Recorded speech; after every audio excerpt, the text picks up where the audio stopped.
उसमें जीवन था और वो जीवन मनुष्य की ज्योति था।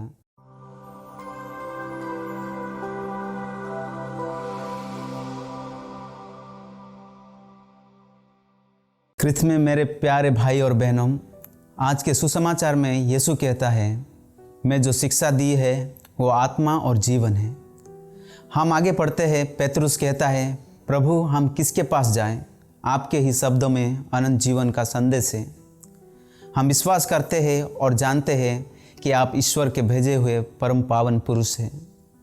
भाई और बहनों, हमें सुसमाचार से यह संदेश मिलता है कि प्रभु यीशु के शब्दों तथा शिक्षाओं पर चलना ही हमारा अंतिम लक्ष्य है, क्योंकि प्रभु यीशु जीवन और आत्मा की जो शिक्षा देते हैं उसे इस संसार में पाना असंभव है, क्योंकि हर एक मनुष्य को एक दिन इस संसार से जाना है तथा अपने जीवन और कर्म के अनुसार उस संसार में प्रवेश करना है।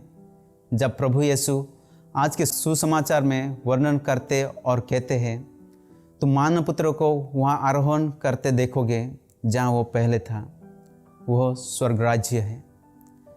हमें भी एक दिन प्रभु यीशु के समान इस संसार से आरोहित होना है और वहाँ लौटना है जहाँ प्रभु यीशु स्वयं निवास करता है। प्रिय भाई और बहनों, स्वर्ग राज्य में प्रवेश करने का सिर्फ एक ही मार्ग है, प्रभु यीशु के शब्दों तथा शिक्षाओं पर चलना। इब्रानियों के नाम संत पौलुस के पत्र अध्याय 4 वचन 12 में लिखा है, ईश्वर का वचन जीवन है। और संत मत्ती के सुसमाचार अध्याय 4 पद संख्या 4 में पढ़ते हैं, मनुष्य रोटी से नहीं परंतु ईश्वर के मुख से निकालने वाले हर एक शब्द से जीता है। प्रिय भाई और बहनों, यह शब्द और कोई नहीं, स्वयं प्रभु यीशु है, जो आदि में था, जो ईश्वर के साथ था और जो ईश्वर है, जिसके द्वारा सब कुछ उत्पन्न हुआ और जिसके बिना कुछ भी उत्पन्न नहीं हुआ। उसमें जीवन था और वो जीवन मनुष्य की ज्योति था।